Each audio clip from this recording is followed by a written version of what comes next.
Hi guys, my hubby and I went to York and visited the Jorvik Viking Center, which is run by the York Archaeological Trust. It was such an amazing experience to see life during the Viking invasion of England in the 8th century. It's so realistic. You can sample the sights, sounds and smells of their life. So, here I'm sharing it with you and hope you enjoy viewing it. In this multicultural society, people have different appearances, languages, religions and possessions. The remains of part of this thriving city were found right here, and by carefully piecing together all of the archaeological evidence and what we know from other sources, you can now visit the Viking Age.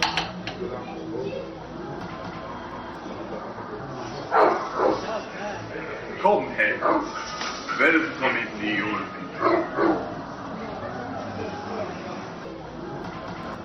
As ships became more seaworthy, the Vikings created wider trading routes, sometimes using chains of middlemen to carry goods from one side of the Viking world to the other.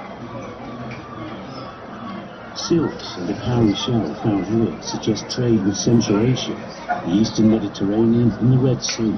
It looks like this slave trader is trying to make his way up to Coppergate. But before we get there, let's have a look at some of the many craftspeople working here in the city. Here's Sigurd.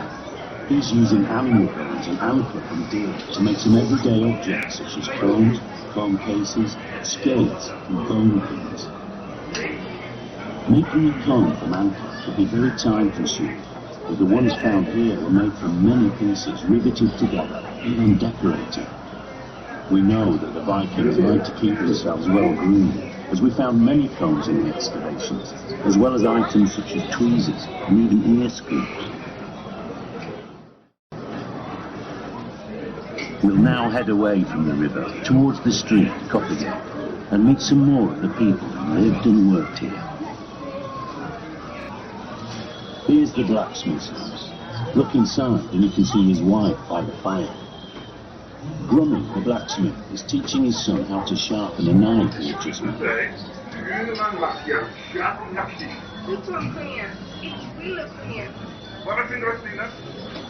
Viking Age smiths were masters of their craft, and here in Jorvik they made everything from needles to beautifully ornate padlocks.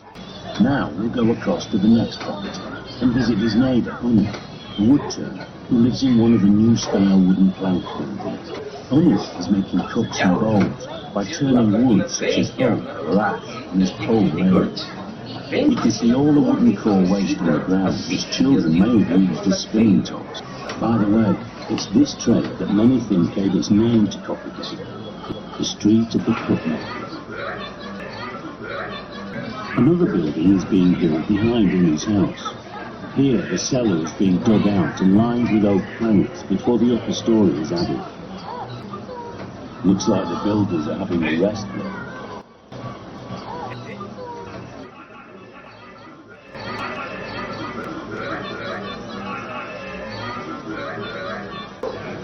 This family also looks like they're taking a break.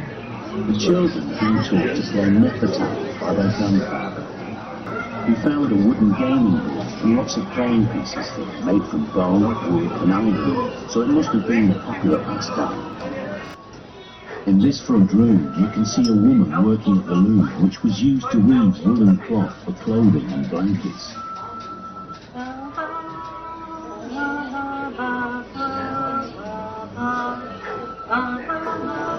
We're now moving into Coppergate itself, an important commercial street right in the heart of the city of Jorvik.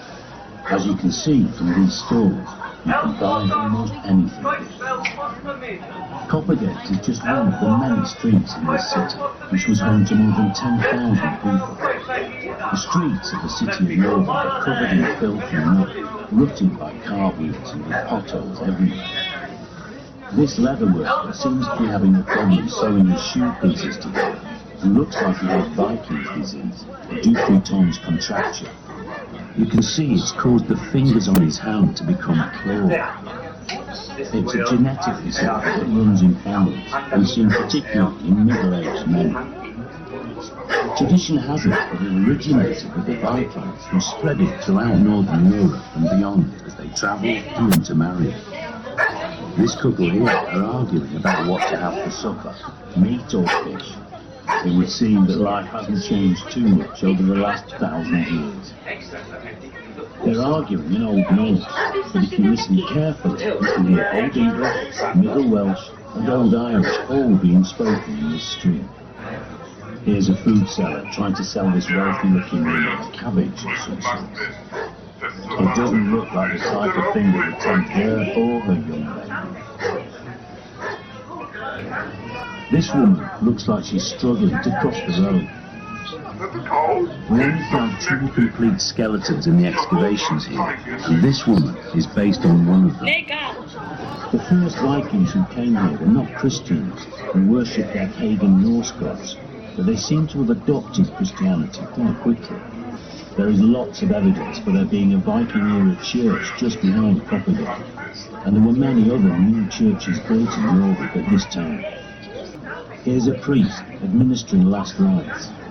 He would always have worn a stone around his neck, as seen here, as it marked his priestly status. We found a very small, silk, pink-coloured reliquary pouch in one of the buildings. The embroidered cross on it suggests that it once held holy relics which have since disappeared and are now a mystery. Each property is separated from the next by woven wattled fences. We know from the 5 tons of animal bone found in the excavation that the people's diet was quite similar to ours, with lots of beef, pork and mutton, as well as poultry and fish. Supplying this food may have been one of the reasons for the major changes in the countryside we see around Jorvik at this time. In this backyard, animals have been slaughtered to provide meat and other resources. Body parts of cattle must have been a fairly familiar sight and smell around Viking Age Europe. As well as supplying meat, cattle carcasses also provided horn and hide, both valuable resources for making everyday items. Toilets would also have been situated in the backyard. Pits in this yard were clearly used as latrines, as they were full of human waste, as well as moss, which was a type of Viking Age toilet paper. This man here doesn't look too happy to be disturbed, so perhaps we had better move on quickly. Here we are in our final house. In the excavations at Copenhagen, we found a few Viking Age musical instruments, including a set of panpipes which can still be played. Music, saga-telling and poetry must have been important in the Viking world. Iceland and Scandinavia have cultures rich in storytelling, traditions that developed in Viking times. Norse mythology, which conjures up gods and monsters living in 9 realms, still captures the imagination today, and we can picture what it was like sitting around a hearth, enjoying tall tales of magic and bravery. Sa mga kababayan kong napadalaw dito sa channel ko, maraming salamat. Sana napanood nyo ang buong video at nagustuhan. Sa muli, magpapaalam at huwag kalimutang mag-ingat palagi.